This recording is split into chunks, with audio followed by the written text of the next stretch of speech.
Russia and China. You guessed it. I'm gonna stick pins in their heads every day for a month. They won't let me sleep. I won't let them sleep.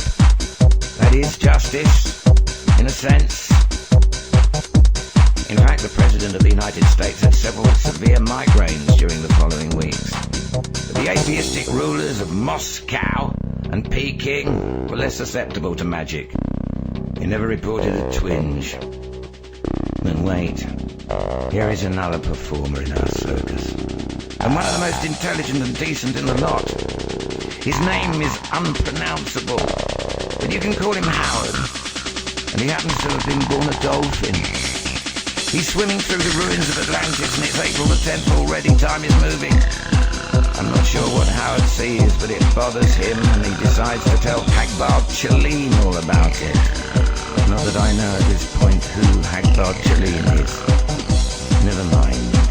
Watch the waves roll and be glad there isn't much pollution out here yet. Look at the way the golden sun lights each wave with a glint that curiously sparkles into a silver sheen. And watch the waves as they roll, so that it is easy to cross 5 hours of time in 1 second and find ourselves amid trees and earth, with even a few falling leaves for a touch of poetry before the horror. Well, 5 hours away, I told you, 5 hours due west to be precise. So at the same instant that Howard turns a somersault in Atlantis, Sarsaparilla Godzilla, a tourist from Simcoe, Ontario, he had the misfortune to be born a human being, turns a neat nosedive right here and lands unconscious on the ground. This is the outdoor extension of the Museum of Anthropology in Chapultepec Park, Mexico, DF. And the other tourists are rather upset about the poor lady's collapse. She later said it was the heat. Much less sophisticated in important matters than the Krumah Fubar, she didn't care to tell anybody, or even to remind herself what had really knocked her over. Back in Simcoe, the folks always said, Harry Godzilla got a sensible woman when he married Sarsaparilla. And it is sensible in Canada or the United States to hide certain truths. No, at this point I'd better not call them truths. Let it stand that she either saw, or imagined she saw, a certain sinister kind of tight grin or grimace cross the face of the gigantic statue of Tlaloc, the rain god. Nobody from Simcoe had ever seen anything like that before. Indeed, too many things come to pass. And if you think the poor lady was an unusual case, you should examine the records of psychiatrists, both institutional and private, for the rest of the month.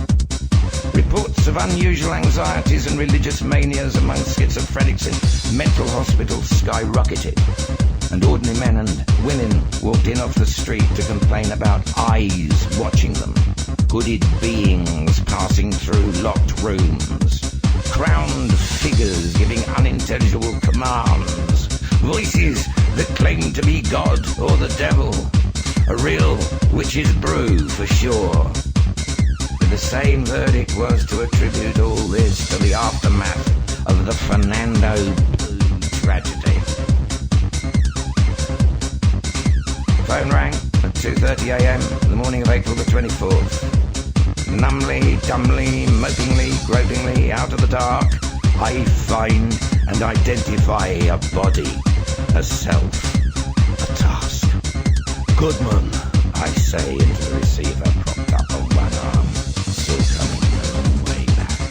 Bombing and homicide, the electrically unicoid voice in the transmitter tells me. I sleep naked, sorry about that, when I'm putting on my drawers and trousers as I copy the address. East 68th Street, near the Council on Foreign Relations. Move in, I say, hanging up. What is... Rebecca mumbles from the bed. She's naked too. And that recalls very pleasant memories of a few hours earlier. I suppose some of you will be shocked when I tell you I'm past 60 and she's only 25. It doesn't make it any better that we're married, I know.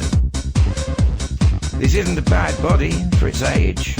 And seeing Rebecca, most of the sheets thrown aside, reminds me just how good it is. In fact, at this point, I don't even remember having been the ringmaster, or what echo I retain is confused with sleep and dream.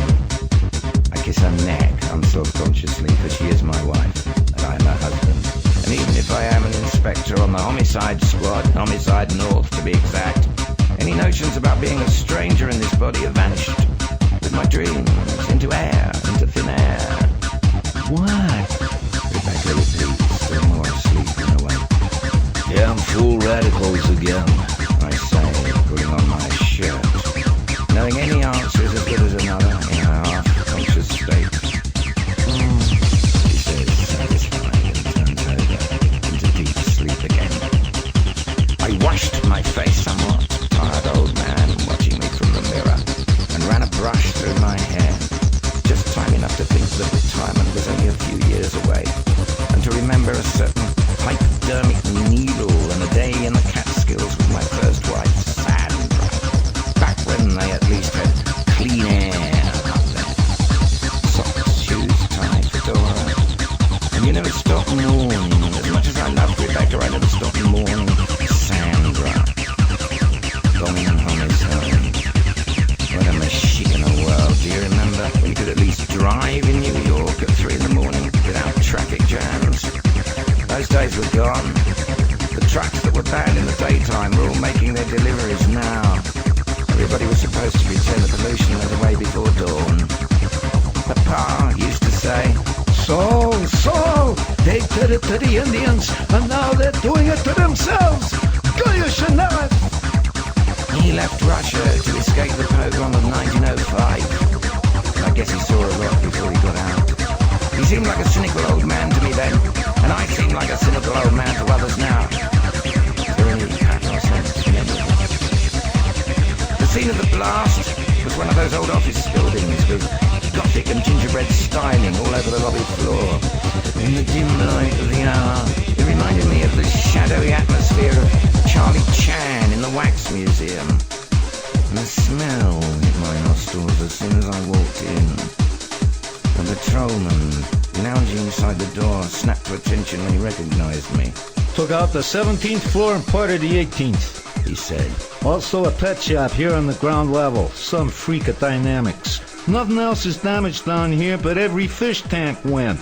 That's the smell. Barney Muldoon, an old friend with the look and mannerisms of a Hollywood cop, appeared out of the shadows. A tough man, and nowhere as dumb as he liked to pretend, which is why he was head of the bomb squad. Your baby, Barney? I asked casually. Looks that way. Nobody killed. The call went out to you because a clothier's dummy was burned on the 18th floor and the first car here thought it was a human body. Wait. George Dawn is screaming. Saul's face showed no reaction to the answer. But poker players at the Fraternal Order of Police had long ago given up trying to read that inscrutable Talmudic countenance. As Barney Muldoon, I knew how I would feel if I had the chance to drop this case on another department and hurry home to a beautiful bride like Rebecca Goodman. I smiled down at Saul. His height would keep him from appointment to the force now. The rules were different when he was young. And I added quietly, There might be something in it for you, though. The fedora darked as Saul took out his pipe and started to fill it. All he said was, Oh? Right now, I went on, we're just notifying missing persons. But if what I'm afraid of is right, it'll end up on your desk after all. He struck a match, started puffing. Somebody missing at this hour might be found among the living in the morning, He said between drags. The match went out, and shadows moved when nobody stirred. And he might not, in this case. Muldoon said, He's been gone 3 days now. An Irishman your size can't be any more subtle than an elephant. Saul said wearily. Stop tantalizing me. What do you got? The office that was hit? Muldoon explained, obviously happy to share the misery. Was a magazine called Confrontation. It's a kind of left of center, so this was probably a right-wing job and not a left-wing one. But the interesting thing is, we couldn't reach the editor, Joseph Malik, at his home.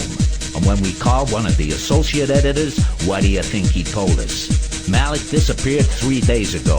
His landlord confirms it. He's been trying to get a hold of Malik himself because there's a no pets rule there, and the other tenants are complaining about his dogs. So, if a man drops out of sight, and then his office gets bombed, I kind of think the matter might come to the attention of the homicide department eventually, don't you? Saul grunted. Might, and might not, he said. I'm going home. I'll check with missing persons in the morning, see what they got. The patrolman spoke up. You know what bothers me most about this? The Egyptian mouth readers. So what?